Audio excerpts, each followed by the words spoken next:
संतोष देशमुखांच्या पत्नीला लिपिक पदाची नोकरी ऑफर करण्यात आली। कुटुंबामध्ये चर्चा करून पुढील निर्णय घेऊ असं धनंजय देशमुख यांनी म्हटलंय। देशमुख कुटुंबातील व्यक्तीला नोकरी देण्याचा प्रयत्न केलाय। रमेश अडसकर यांच्याकडून अशी माहिती देण्यात आली आहे। भैया देशमुख यांच्या पत्नीला लिपिक पदाची नोकरी देण्यात आलेली आहे, मात्र तुम्ही ती नाकारली असल्याची माहिती आहे, काय सत्य आहे? नाही, आम्ही न्यायाच्या भूमिकेत आहोत। आम्हाला न्याय पाहिजे, कारण का आमच्या गरजा खूप छोट्या छोट्या आहेत, खूप कमी गरजा आहेत आपल्या, त्या गरजा कशाही पूर्ण होतील, पण न्यायाच्या भूमिकेत कुठेही आम्ही थांबणार नाहीत। आम्हाला कुठल्याही गोष्टीची न्यायापेक्षा आता सध्या गरज नाही। आम्ही त्यावर कुटुंबात देखील चर्चा करणार आहोत आणि पुढील निर्णय घेणार आहोत।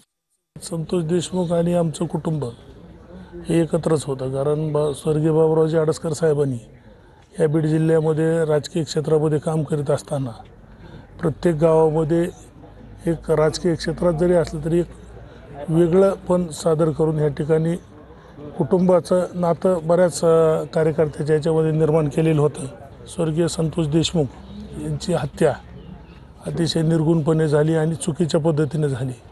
कुटुंबाचा एक प्रमुख म्हणून आम्ही ह्या ठिकाणी त्यांच्या मंडळीला ह्या ठिकाणी नोकरी देण्यासाठी ह्या ठिकाणी प्रयत्न केला आहे।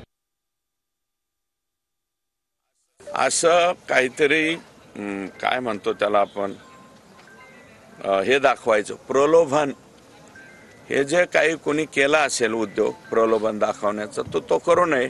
आणि त्या बाबतीत माझं धनंजयचं बोलणं झालंय की आपल्याला कोणाच्या प्रलोभनाला बळी पडायचं नाही। राज्याचे मुख्यमंत्री म्हणालेले की संतोषच्या मिसेसला आम्ही शासकीय नोकरी देऊ